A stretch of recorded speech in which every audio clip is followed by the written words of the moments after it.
Hey everyone, I'm JR, and this is one of Mike's mini history lessons.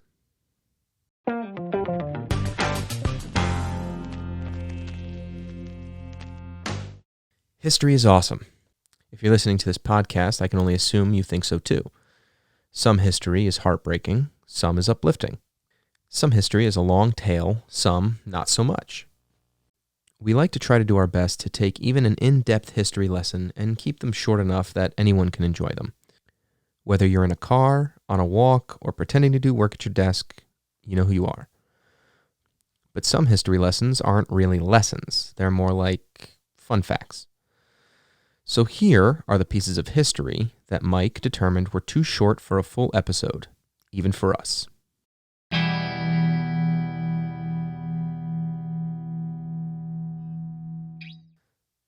To stop the plague, Pope Gregory IV declared a war on cats. Pope Gregory IV declared a war on cats in the 13th century. He said that black cats were instruments of Satan. Because of this belief, he ordered the extermination of these felines throughout Europe.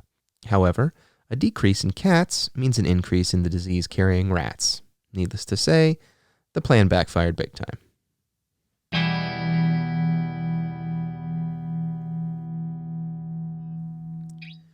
Mary actually had a little lamb. Everyone knows the nursery rhyme, Mary had a little lamb, its fleece was white as snow, and everywhere that Mary went, the lamb was sure to go. But you probably didn't know this was based on a true story. Her name was Mary Sawyer. She was an 11-year-old girl and lived in Boston, and one day was followed to school by her pet lamb. In the late 1860s, she helped raise money for an old church by selling the wool from the lamb.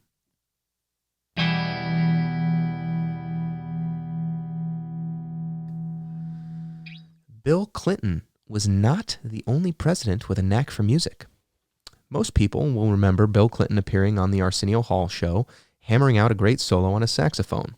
But not many people know about the musical talents of Richard Nixon, the 37th president of the United States, and the only president to resign from office, was also an extremely talented musician.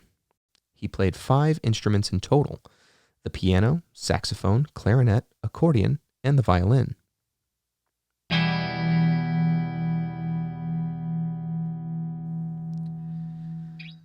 Lyndon B Johnson gave interviews from the bathroom and needed more roomy pants. This, for lack of a better phrase, unapologetic president gave interviews while using the toilet. Presidential biographer Doris Kearns Goodwin describes the impetus. He just didn't want the conversation to stop. Also, he often complained to the presidential tailor that he needed more room in his pants to prevent pinching or discomfort for his... You get the idea.